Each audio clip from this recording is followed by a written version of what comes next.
चांद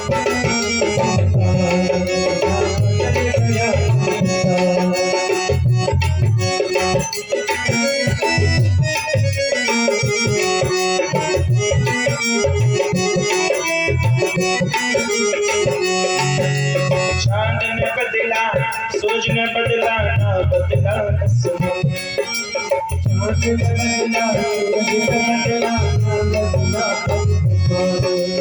चांद ने बदला, सूरज ने बदला, ना बदला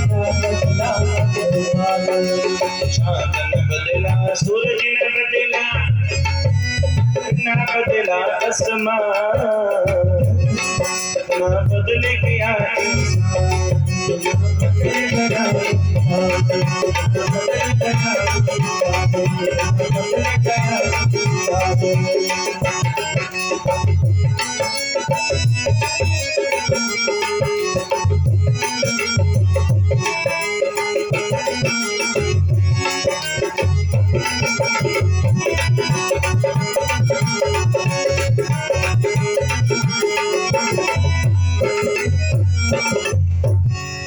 चांद न बदला, सूरज न बदला, न बदला आसमान, कितना बदल गया।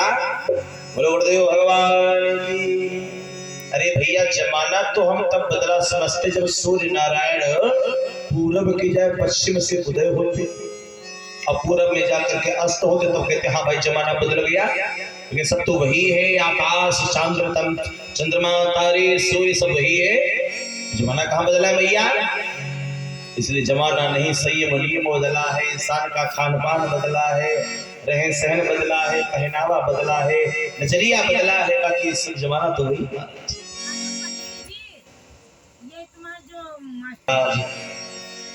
बिटिया हुई है, बिटिया जिनके साला से बिटिया का नाम रखा इला। लेकिन राजा साहब ने कहा, क्या कहा? हमको तो बेटा चाहिए। तो गुरु जी ने क्या किया? उसी बेटिया की बिटिया हुई है जल लिया और जल लेकर के मंत्रों से अभिमंत्रित किया। और क्या किया? उसी बिटिया के ऊपर जल को छिड़क दिया। क्या हुआ? बेटी से बेटा हुआ और पड़ा सुगम में सुधाम। हुआ पड़ा सुगम में हुआ पड़ा सुगम में।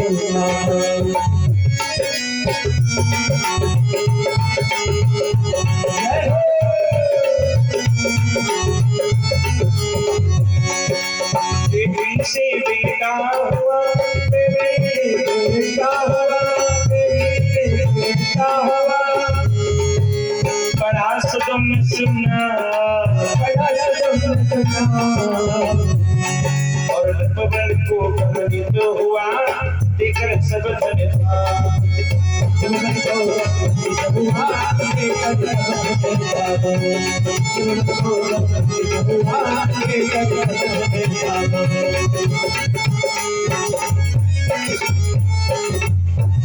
अरे भैया आज गुरु जी ने मंत्र जैसे छिड़की जल उस बिटिया के ऊपर तुरंत बेटी से बेटा हो गया। बोलो गुरुदेव भगवान की। बना दिया, बनाए दीन भैया लड़का बनाए दीन, वही लड़की थे लड़का बन गया। खुश हो गए, अब तो बेटा बन गया। नाम क्या रखा? नाम रख दिया सुदुम्न कुमार। धीरे धीरे सुदुम्न भैया 20 साल के हो गए, विवाह हुआ। देखो जब बाप माता लेकर विवाह करते हैं तो माता की आंखों में आंसू आ जाते हैं। जिस समय बेटा दूल्हा बनकर के चलता है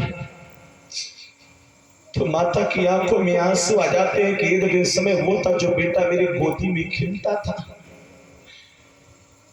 माँ माँ कहता था, आज वही बेटा तो दूल्हा बन के चलता है तो माता हृदय से लगा लेती है और कहती है, रे लाल आओ आज अंतिम बार तुझे अपना दूध पिला। बोलो पिलाती नहीं पिलाती है माँ?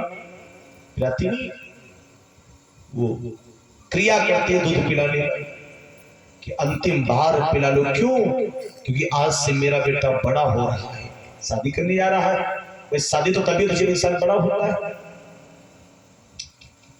जब राजा साहब ने अपने बेटे का विवाह किया तो इतना आंसू, इतना रोए, लेकिन खुशी के आंसू होते हैं, दुख के आंसू नहीं होते महाराज। हाँ, इतना जरूर ध्यान रखना। अरे बात और बता दे, लोग कहते हैं कि खुशी के आंसू हो और चाहे दुख के आंसू हो, बात एक ही होती, आंसू सब एक ही है। एक नहीं महाराज, एक गाना भी चला था। क्या? अब गाना उन्होंने गा दिया फिल्मी वालों ने कि आंसू खुशी के गम के होते हैं एक जैसे, इन आंसुओं की कोई पहचान नहीं होती। रे महाराज, पहचान होती है,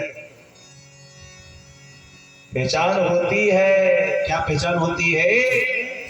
बोले खुशी का आंसू जब आंख से निकलता है और गाल पर आता है ना, तो वो ठंडा ठंडा लगता है, शीतल शीतल लगता है। और दुख का आंसू जब निकल करके यहाँ पर आता है तो वो गरम गरम लगता है। बोले गुरुदेव भगवान की। खुशी के आंसू हैं आज। बढ़िया सुदुम्न कुमार का विवाह किया। अच्छा, विवाह किया कहां से? ब्रह्मा के पुत्र कुश।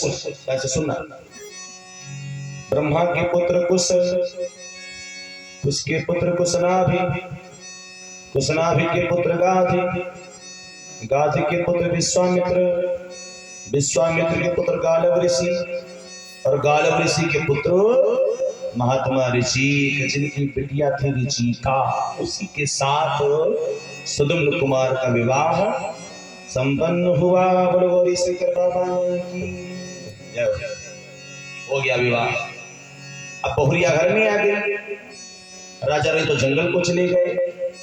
जब सारी कार्यों से फुर्सत हो जाए तो जंगल निकल जाना चाहिए। हालांकि अब तो कोई जंगल नहीं जा पाएगा, भाई का है।